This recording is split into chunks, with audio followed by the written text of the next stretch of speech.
ছাত্ৰ-ছাত্ৰীসকল আজি দশম শ্ৰেণীৰ বাবে কেইটামান সমীয়া পৰীক্ষাৰ বাবে কেইটামান সম্ভাৱ্য ছুটি প্ৰশ্ন লৈ আহিছোঁ এই প্ৰশ্নকেইটা অকণমান আলোচনা কৰোঁচোন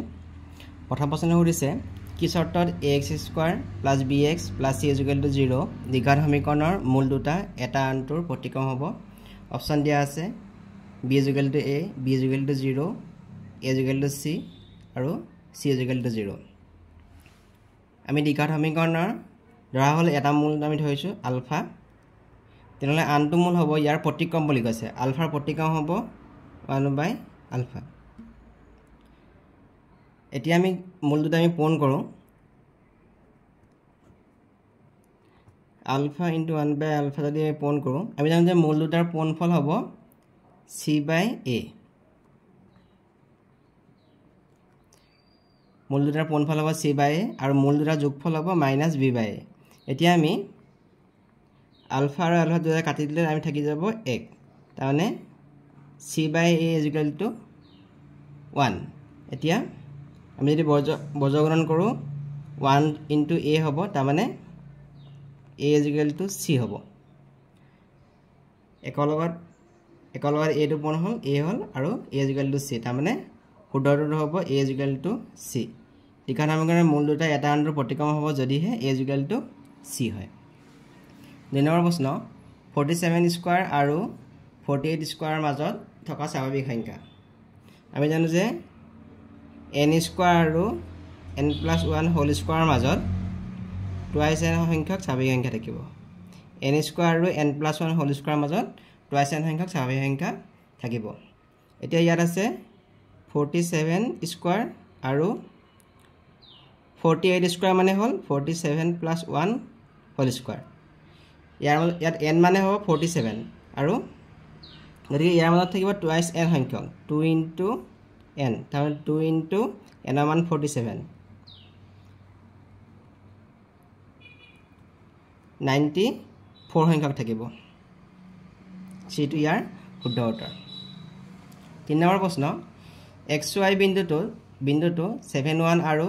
3 5 বিন্দুৰ পৰা সমদূৰৱৰ্তী তেন্তে ইয়াৰ কোনটো শুদ্ধ হ'ব দিছে ABCD অপশ্যন দিয়া আছে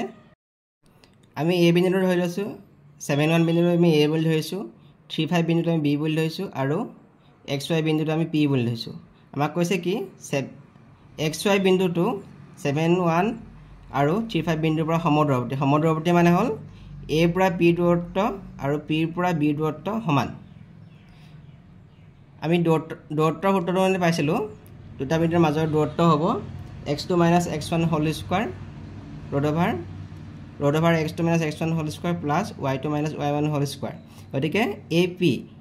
a পৰা p বিন্দুৰ দূৰত্ব হ'ব x2 মানে হ'ল ইয়াত x হ'ব আৰু x1 মানে হ'ব 7 x2 - x1 whole square plus y2 মানে হৈছে ইয়াত y হৈছে আৰু y1 মানে হৈছে 1 y - 1 whole square ইয়াৰ বৰ্গমূল আকৌ PB p বিন্দুৰ পৰা b বিন্দুৰ দূৰত্ব হ'ব ইয়াত x2 মানে হ'ব 3 আৰু x1 মানে হ'ব x 3 - x whole square plus y2 মানে 5 5 - y whole square এতিয়া আমি দুইফালে বৰ্গ কৰি দিছোঁ বাওঁ পক্ষ আৰু সোঁ পক্ষ দুইফালে বৰ্গ কৰি দিছোঁ বৰ্গ কৰিলে এই বৰ্গমূল চিহ্নটো আমাৰ নাইকিয়া হৈ যাব ইয়াত থাকি গ'ল x - 7 whole square plus y - 1 whole square আৰু 3 - x whole square plus 5 - y whole square আমি এইটো a - b whole square সূত্ৰত ভাঙি দিলে আমি পাম x² - 14x plus 49 plus y² - 2y plus 1 এইখিনি ভাঙিলে পাম আমি 9 - 6x plus x² plus 25 minus 10y plus y² এতিয়া আমি x² আৰু y² দুটা ওচৰলৈ আনি লৈছোঁ আৰু 14x 49 ৰ লগত আমি 1 প্লাছ কৰিলে হৈ গ'ল 50 তেনেকৈ ইয়াতো আমি x² আৰু y² ওচৰলৈ আনি লৈছোঁ 9 ৰ লগত 25 কৰিলে হ'ব 34 হ'ব আৰু -6x মতে আহিছে 10y তে -10y মতে আহিছে এতিয়া আমি সুপক্ষখিনি পক্ষান্তৰ কৰি দিছোঁ এইটো x² টো মাইনাছত আহিছে y² -6x +6 হৈ আহিছে +6x -10y টো +10y আৰু +34 টো -34 এতিয়া আমি কি কৰিম এইটো x² প্লাছত আছে এইটো মাইনাছত আছে আমি কাটি দিম y² প্লাছত আছে y² মাইনাছত কাটি দিম কটাকটি কৰি দিলোঁ মাইনাছ 14x আৰু 6x প্লাছ আমাৰ আছে মাইনাছ ইয়াত হৈ যাব মাইনাছ 8x আৰু minus 2y plus 10y equal to হ'ব 8y হ'ব আৰু 50 পৰা 34 মাইনাছ 34 বিয়োগ কৰিলে হ'ব 16 আমি কমন লৈছোঁ মাইনাছ 8 টো কমন লৈছোঁ ইয়াত হ'ব মাইনাছ x গতিকে ইয়াত হ'ব মাইনাছ y মাইনাছে প্লাছ হ'ব মানে আকৌ ইয়াত হ'ব মাইনাছ 2 এতিয়া x minus y is equal to x minus y minus y is equal to 0 গতিকে x minus y is equal to 2 এটো হ'ব ইয়াৰ শৰ্তটো গতিকে ইয়াৰ শৰ্তটো হ'ব x minus y is equal to 2 c টো ইয়াৰ শুদ্ধ উত্তৰ 4 নম্বৰ প্ৰশ্ন x square plus bx plus c a not equal to 0 সমীকৰণৰ এটা মূল শূন্য হ'ব যদিহে এৰ অপচন দিয়া আছে c is equal to 0 b is equal to 0 c not equal to 0 b not equal to 0 সমীকৰণৰ এটা মূল শূন্য হ'ব যদিহে c is equal to 0 হয় এই নম্বৰটো ইয়াৰ শুদ্ধ উত্তৰ 5 নম্বৰ প্ৰশ্ন 5x minus 4y plus 8 is equal to 0 আৰু 7x plus 6y minus 9 equal to 0 সমীকৰণ প্ৰণালীটোৱে বুজায় দুডাল কটাকটি কৰা ৰেখাক দুডাল সমান্তৰাল ৰেখাক দুডাল মিলি যোৱা ৰেখাক দুডাল বক্ৰ ৰেখাক এটো প্ৰথম সমীকৰণ আৰু এটো দ্বিতীয় সমীকৰণ আমি ইয়াত যদি লওঁ a1 is equal to 5 আৰু b1 is equal to -4 আৰু a2 is equal to 7 আৰু b2 is equal to 6 a2 is equal to 7 b2 is equal to 6 a1 is equal to 5 আৰু b2 is equal to -4 আমি যদি ইয়াত a1 by a2 কৰো তেতিয়া আমি পাম 5 by 7 আকৌ b1 by b2 কৰিলে আমি পাম -4 by 6 ইয়াত a1 by a2 আৰু b1 by b2 এই দুইটা সমান নহয় যদি a1 by a2 not equal to b1 by b2 তেনেহলে ৰেখা দুডালে কটাকটি কৰা ৰেখা এই নম্বৰটো ইয়াৰ শুদ্ধ উত্তৰ হ'ব 6 নম্বৰ প্ৰশ্ন x square minus 3 শূন্য দুটাৰ পূৰণফল হ'ব এই সমীকৰণটোত আমাৰ b মানটো এই ভাৱটো আমি এনেকৈ লিখি ল'ব পাৰোঁ x square plus 0 into x minus 3 ইয়াত a মানটো হ'ব 1 b মানটো হ'ব 0 আৰু c মানটো হ'ব -3 আমি জানো যে শূন্য দুটাৰ পূৰণফল বুলি ক'লে হ'ব c by a c মানটো হ'ব -3 আৰু a মানটো হ'ব 1 তাৰমানে -3 শূন্য দুটাৰ পূৰণফল হ'ব -3 c নম্বৰটো ইয়াৰ শুদ্ধ উত্তৰ 7 নম্বৰ প্ৰশ্নটো 2024 চনৰ মেট্ৰিক পৰীক্ষাত আহিছিলে যদি m n ৰ ঘনমূল হ'ব তেন্তে n ৰ মান হ'ব m কিউব c নম্বৰটো ইয়াৰ শুদ্ধ উত্তৰ 8 নম্বৰ প্ৰশ্ন দিয়া আছে যে 306 আৰু 657 লসাগু 22338 এতিয়া 102 306 আৰু 657 লসাগু হ'ব এই প্ৰশ্নটো 2024 চনৰ মেট্ৰিক পৰীক্ষাত আহিছিলে আমি 102 লগত যদি আমি 3 পূৰণ কৰোঁ তেতিয়া হ'ব 306 আমি যদি 102 আৰু 306 লসাগু উলিয়াও 102 আৰু 306 লসাগু হ'ব 102 আৰু 3 লগত পূৰণ হ'ব 306 হ'ব 102 আৰু 306 লসাগু হ'ব 306 আমাক দিয়া আছে 306 আৰু 657 লসাগু 22338 গতিকে 102 306 আৰু 657 লসাগু 22338 এই সংখ্যাটোৱে হ'ব গতিকে বি নম্বৰটো ইয়াৰ শুদ্ধ উত্তৰ 9 নম্বৰ প্ৰশ্ন এই প্ৰশ্নটো 2024 চনৰ মেট্ৰিক পৰীক্ষাত আহিছিলে কি শৰ্তত px³ + qx² + rx + s = 0 এটা দ্বিঘাত সমীকৰণ হ'ব ইয়াত অপচন দিয়া আছে pqrs গোটেইবোৰ অশূন্য p not equal to 0 আৰু q not equal to 0 p not equal to 0 বা q not equal to 0 d p not equal to 0 এটা ত্ৰিঘাত সমীকৰণ হ'ব যদিহে p not equal to 0 হয় d নম্বৰটো ইয়াৰ শুদ্ধ উত্তৰ হ'ব 10 নম্বৰ প্ৰশ্ন যদি 4/5 a আৰু 2 এটা সমান্তৰাল প্ৰগতিৰ তিনিটা ক্ৰমিক পদ হয় তেন্তে a মানটো হ'ব এই প্ৰশ্ন 2023 চনৰ মেট্ৰিক পৰীক্ষাত আহিছে এই অপচন দিয়া আছে 7/5 5/4 9/5 আৰু d নম্বৰ দিয়া আছে 5 আমি ধৰি লৈছোঁ সাধাৰণ অন্তৰ আমি ডি বুলি ধৰি লৈছোঁ প্ৰথম পদটো আছিলে 4/5 প্ৰথম পদটো আমি এ বুলি ধৰি লৈছোঁ 4/5 যদি প্ৰথম পদটো এ হয় সমান্তৰাল প্ৰকৃতি এটাৰ আৰু সাধাৰণ অন্তৰ ডি হয় তেনেহ'লে দ্বিতীয় পদটো হ'ব a + d আৰু তৃতীয় পদটো হ'ব a + টুৱাইছ d আমাক দিয়া আছে তৃতীয় পদটো 2 দিয়া আছে গতিকে তৃতীয় পদটো হ'ব a + 2d a + 2d = 2 গতিকে প্ৰথম পদ a মান 4/5 গতিকে 4/5 পাইছোঁ প্লাছ 2d = 2 4/5 টো আমি পৰীক্ষান্তৰ কৰি লৈছোঁ টুৱাইছ d = 2 - 4/5 এতিয়া হ'ব 2 × 5 = 10 তাৰমানে 2d = 6/5 গতিকে d মানটো হ'ব 6/, এতিয়া আমি সাধাৰণ অন্তৰটো পাই গ'লোঁ 6/10 গতিকে দ্বিতীয় পদটো হ'ব সমান্তৰাল প্ৰকৃতিৰ দ্বিতীয় পদটো হ'ব a + d আমাক a + d মান আমাক a দিয়া আছে তাৰমানে প্ৰথম পদটো আছিলে 4/5 পাতিছোঁ আমি সাধাৰণ অন্তৰ পালোঁ 6/10 দুইটা যোগ কৰিলোঁ আমি 14/10 হ'ল কাটিলোঁ 2 × 4 = 2 × 5 = 10 তাৰমানে 7/5 গতিকে a মানটো হ'ব 7/5 গতিকে এইটো ইয়াৰ শুদ্ধ উত্তৰ হ'ব তাৰপিছৰ প্ৰশ্নটো কৈছে 11 নম্বৰটো ত্ৰিভুজ ABC এটা সমদ্বিবাহু ত্ৰিভুজ য'ত angle C 90 degree C কোণটো 90 degree বুলি কৈছে তাৰপিছত কৈছে AC = 6 সেন্টিমিটাৰ তেন্তে AB মান উলিয়াবলৈ কৈছে আমাক আমি জানো যে সমদ্বিবাহু ত্ৰিভুজৰ দুডাল বাহু সমান যদি AC 6 সেন্টিমিটাৰ হয় BCও 6 সেন্টিমিটাৰ হ'ব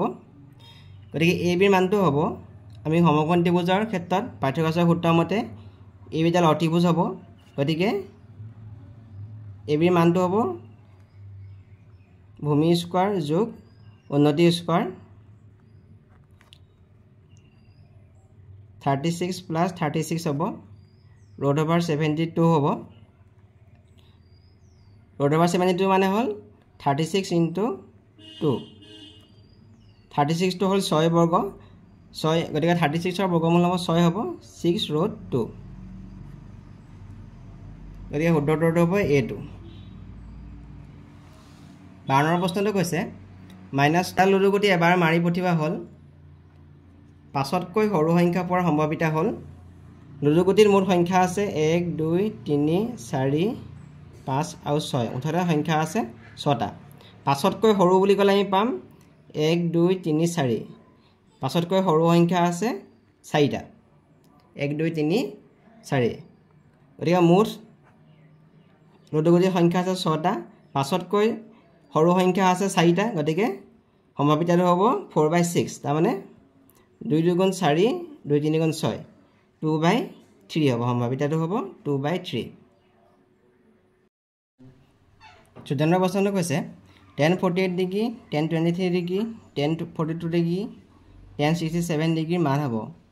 এই প্ৰশ্নটো 2023 চনৰ মেট্ৰিক পৰীক্ষাত আহিছিলে আমি জানো যে tan θ = cot 90 ডিগ্ৰী - θ আৰু গতিকে আমি যদি tan 48 ডিগ্ৰী মান লিখোঁ tan 48 ডিগ্ৰী = cot 90 ডিগ্ৰী - θ লিখিব পাৰিম cot 90 ডিগ্ৰী মাইনাছ ইয়াত θ মানে হৈছে 48 ডিগ্ৰী 90 ডিগ্ৰীৰ পৰা 48 ডিগ্ৰী বিয়োগ কৰিলে আমি পাম 42 ডিগ্ৰী তাৰমানে tan 48 ডিগ্ৰী ঠাইত লিখিব পাৰিম আমি cot 42 ডিগ্ৰী আকৌ যদি লওঁ tan 23 ডিগ্ৰী তাৰমানে আমি লিখিব পাৰিম cot 90 ডিগ্ৰী - 23 ডিগ্ৰী 90 ডিগ্ৰীৰ পৰা 23 ডিগ্ৰী বিয়োগ কৰিলে আমি পাম 67 ডিগ্ৰী তাৰমানে tan 23 ডিগ্ৰীৰ ঠাইত আমি লিখিব পাৰিম cot 67 ডিগ্ৰী এতিয়া প্ৰশ্নটো কৈছে tan 48 ডিগ্ৰী আমি ইয়াৰ ওচৰলৈ tan 42 ডিগ্ৰী আনি লৈছোঁ আকৌ tan 23 ডিগ্ৰী তাৰ ওচৰলৈ আমি লৈছোঁ tan 67 ডিগ্ৰী এতিয়া আমি পাতি দিম tan 48 ডিগ্ৰী ঠাইত পাতি দিম আমি cot 42 ডিগ্ৰী tan 48 ডিগ্ৰী ঠাইত আমি পাতিম cot 42 ডিগ্ৰী আকৌ tan 42 ডিগ্ৰী পাতিছোঁ আমি tan 23 ডিগ্ৰী ঠাইত আমি পাতিম cot 67 ডিগ্ৰী cot 67 ডিগ্ৰী পাতিছোঁ ইয়াত হৈছে tan 67 ডিগ্ৰী আমি জানো যে tan θ * cot θ = 1 দুটা পূৰণ কৰিলে আমি 1 হ'ব গতিকে cot 42 ডিগ্ৰী আৰু tan 42 ডিগ্ৰী পূৰণ কৰিলে আমি 1 হ'ব আকৌ cot 67 ডিগ্ৰী tan 67 ডিগ্ৰী পূৰণ কৰিলে 1 হ'ব গতিকে টোটাল উত্তৰটো হ'ব ইয়াৰ 1 গতিকে ইয়াৰ সি নম্বৰটো ইয়াৰ শুদ্ধ উত্তৰ 15 প্ৰশ্নটো কৈছে যদি tan a plus b √3 হয় আৰু tan a minus b √1/√3 হয় তেন্তে a মান হ'ব আমি জানো যে tan 60 ডিগ্ৰী √3 আৰু tan 30 ডিগ্ৰী 1/√3 গতিকে tan a plus b √3 ঠাইত আমি লিখি দিম tan 60 ডিগ্ৰী তাৰ মানে a plus b 60 আকৌ tan a minus b দিয়া আছে 1/√3 তাৰ মানে আমি 1/√3 ঠাইত লিখি দিম tan a minus b tan 30 degree 1/√3 ঠাইত আমি লিখি দিম tan 30 ডিগ্ৰী তাৰ মানে a minus b 30 এতিয়া আমি যদি দুটা যোগ কৰোঁ এটা যদি 1 নম্বৰ দিও 2 নম্বৰ দিও দুটা যোগ কৰিলে twice a 60 আৰু 30 যোগ কৰিলে হ'ব 90 গতিকে a মানটো হ'ব 2 এ 90 খন কৰিলে হ'ব 45 গতিকে d নম্বৰটো ইয়াৰ শুদ্ধ উত্তৰ হ'ব যদি ত্ৰিভুজ abc আৰু pqr সদিশ হয় কোণ a আৰু কোণ b 40 ডিগ্ৰী আৰু 65 ডিগ্ৰী দিয়া আছে তেনেহলে কোণ r ৰ মান হ'ব এটো abc ত্ৰিভুজ আৰু এটো ত্ৰিভুজ pqr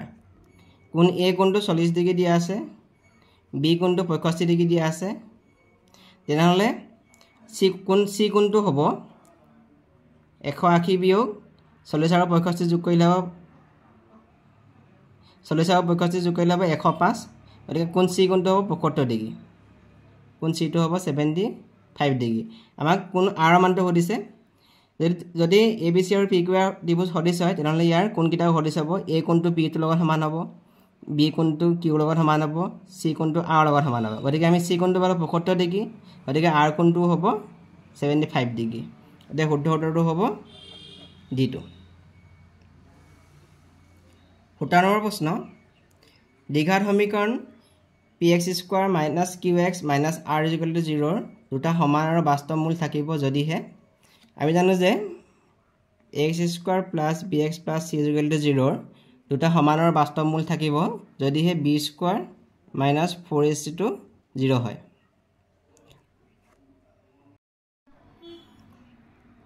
ইয়াত a = p হ'ব b = q আৰু c = r তেনেহলে b² - 4ac হ'ব -q² - 4 * a - c q² - 4 pr = 0 q² + 4pr = 0 প্ৰথমটো হ'ব a টো ইয়াৰ শুদ্ধ উত্তৰ হ'ব